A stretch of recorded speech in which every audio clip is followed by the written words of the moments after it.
पिछले महीने के आखिर में ईरान की राजधानी तेहरान समेत कई शहरों में बड़े पैमाने पर विरोध प्रदर्शनों की शुरुआत हुई। शुरुआत में प्रदर्शनकारियों को अमेरिकी राष्ट्रपति डोनाल्ड ट्रंप का जमकर समर्थन मिला, जिससे बड़ी संख्या में प्रदर्शनकारी सड़कों पर उतर आए। लेकिन समय बीतने के साथ साथ ट्रंप के तेवर ढीले पड़ गए और सैन्य कार्रवाई से पीछे हट गए। प्रदर्शनकारियों पर सख्त कार्रवाई में हजारों लोगों की मौत की खबरों के बीच फिलहाल तेहरान में प्रदर्शन थम गए हैं। सीमित रूप से इंटरनेट सेवाओं को अस्थायी तौर पर बहाल करने की भी रिपोर्ट सामने आई है। अब प्रदर्शन थमने के बाद ईरान में लोग खुद को ठगा हुआ महसूस कर रहे हैं। उन्होंने ट्रंप से काफी उम्मीदें की थी, लेकिन ट्रंप के नरम रुख अपनाने से वे काफी खफा हैं। भड़कते हुए कह रहे हैं कि ट्रंप ने उन्हें बेवकूफ बना दिया और धोखा कर दिया। तेहरान के एक बिजनेसमैन ने टाइम मैगजीन को बताया कि इन 15,000 लोगों की मौत के लिए ट्रंप जिम्मेदार हैं। वो विरोध प्रदर्शन में मरने वाले लोगों की संख्या का जिक्र कर रहे थे। उन्होंने आगे कहा कि कई प्रदर्शनकारी तब सड़कों पर उतरे जब उन्होंने ट्रंप की पोस्ट देखी कि अमेरिका तैयार है। अमेरिका ने इस्लामिक रिपब्लिक के साथ ईरानियों को इस तरह धोखा देने के लिए जरूर कोई डील की होगी। बिजनेसमैन ने कहा कि ट्रंप काफी बुरे हैं, सब गड़बड़ कर दिया, हमारे पैरों के नीचे से जमीन खींच ली। वहीं देश छोड़ने के बाद इंटरव्यू देने वाले एक ईरानी ने कहा कि जब ट्रंप ने कहा कि ईरानी अधिकारियों ने उन्हें बताया है कि अब और हत्याएं और फांसियां नहीं होंगी, तो सब हैरान रह गए, सब गुस्से में थे। वे बस यही कह रहे थे कि इसने हमारा इस्तेमाल तोप के चारे की तरह किया।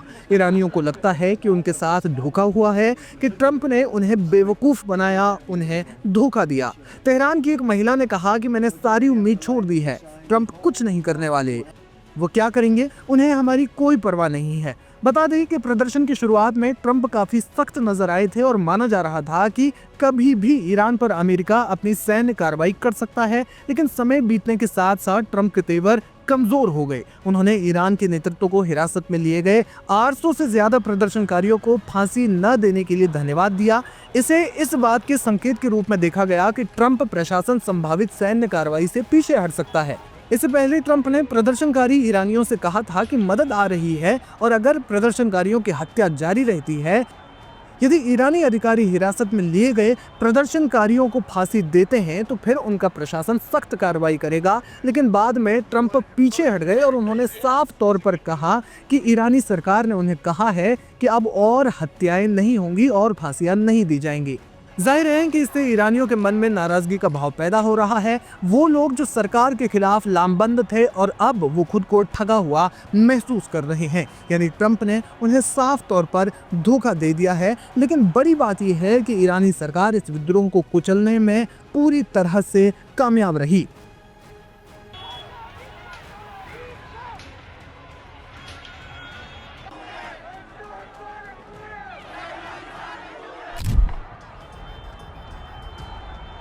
ईरान में पिछले कुछ हफ्तों से चल रहे बड़े पैमाने पर विरोध प्रदर्शनों ने पूरे देश को हिला दिया है। एक नाम ईरानी अधिकारी ने रविवार को आधिकारिक रूप से पुष्टि की कि अब तक कम से कम 5,000 लोगों की मौत हो चुकी है, जिसमें करीब 500 सुरक्षाकर्मी भी शामिल हैं। अधिकारी ने इन मौत के लिए आतंकवादियों और हथियारबंद उपद्रवियों को जिम्मेदार ठहराया है, जिन्होंने कथित तौर पर कई निर्दोष ईरानी नागरिकों की हत्या की।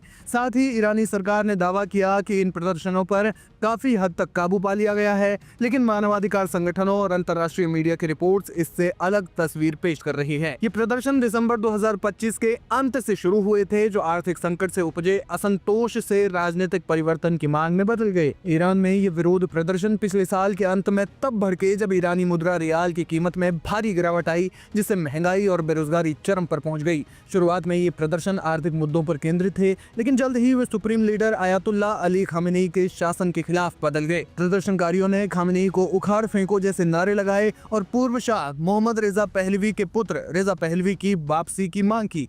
ये प्रदर्शन 2022 में महसा अमीनी की मौत के बाद हुए आंदोलन की याद दिलाते हैं, लेकिन इस बार वे ज्यादा व्यापक और हिंसक साबित हुए। पूरे देश में इंटरनेट ब्लैकआउट और संचार प्रतिबंधों के कारण जानकारी का प्रवाह सीमित रहा, जिससे सटीक आंकड़ों की पुष्टि नहीं हो पाई है।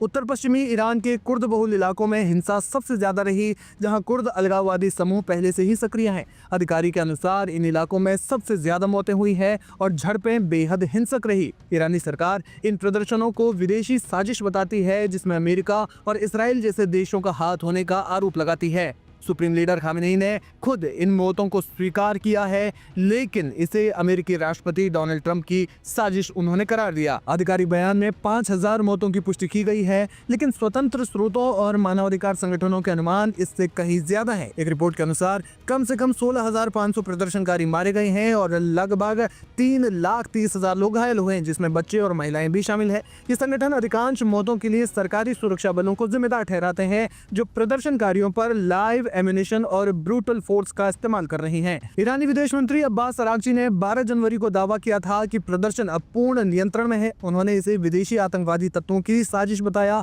और कहा कि सुरक्षा बलों ने स्थिति को संभाल लिया है। ईरानी संसद के स्पीकर ने भी कहा कि देश 4 मोर्चों पर युद्ध लड़ रहा है, लेकिन प्रदर्शन कम हो गए हैं। फिलहाल ईरानी सरकार के एक अनाम अधिकारी ने 5000 मौतों की पुष्टि की है और दूसरी ओर ईरान बहुत हद तक विद्रोह को कुचलने में कामयाब रहा है।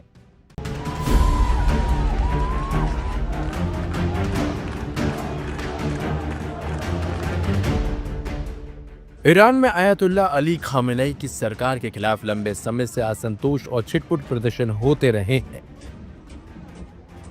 लेकिन इन आंतरिक हालात को अमेरिका की खुली छिपी धमकियों और दबाव की रणनीति से जोड़कर देखने पर एक बड़ा भू राजनीतिक चित्र उभरता है। ताजा घटनाक्रम में एक बार फिर खामेनेई सरकार के तख्तापलट के कथित प्रयास में अमेरिका को बड़ा झटका लगा है। खाड़ी देशों के समर्थन की कमी, ईरान में संगठित और प्रभावी विपक्ष के अभाव और क्षेत्रीय समीकरणों के चलते ट्रंप प्रशासन को बैकफुट पर आना पड़ा है। यह पहला मौका नहीं है जब अमेरिका को ईरान में सत्ता परिवर्तन की कोशिशों में नाकामी हाथ लगी हो। 1979 की इस्लामिक क्रांति के बाद से ही वॉशिंगटन ने ईरान को अपने प्रभाव में लाने के लिए प्रतिबंध, कूटनीतिक दबाव, गुप्त अभियानों और सैन्य धमकियों का सहारा लिया, लेकिन हर बार ईरान की सत्ता संरचना और राष्ट्रवादी भावनाओं ने इन प्रयासों को विफल कर दिया। हाल के सालों में ईरान के अंदर महंगाई, बेरोजगारी, महिलाओं के अधिकार और सामाजिक स्वतंत्रता जैसे मुद्दों को लेकर प्रदर्शन जरूर हुए। अमेरिका ने इन प्रदर्शनों को लोकतंत्र समर्थक आंदोलन बताकर नैतिक समर्थन देने की कोशिश की और साथ ही खामेनेई सरकार पर मानवाधिकार उल्लंघन के आरोप लगाकर दबाव बढ़ाया। अमेरिकी बयानबाजी और धमकियों ने यह संकेत दिया कि वॉशिंगटन ईरान की आंतरिक अस्थिरता को अपने पक्ष में मोड़ना चाहता है। हालांकि ईरान की सरकार ने इन प्रदर्शनों को विदेशी साजिश करार दिया और सुरक्षा तंत्र के बल पर स्थिति को कंट्रोल कर लिया।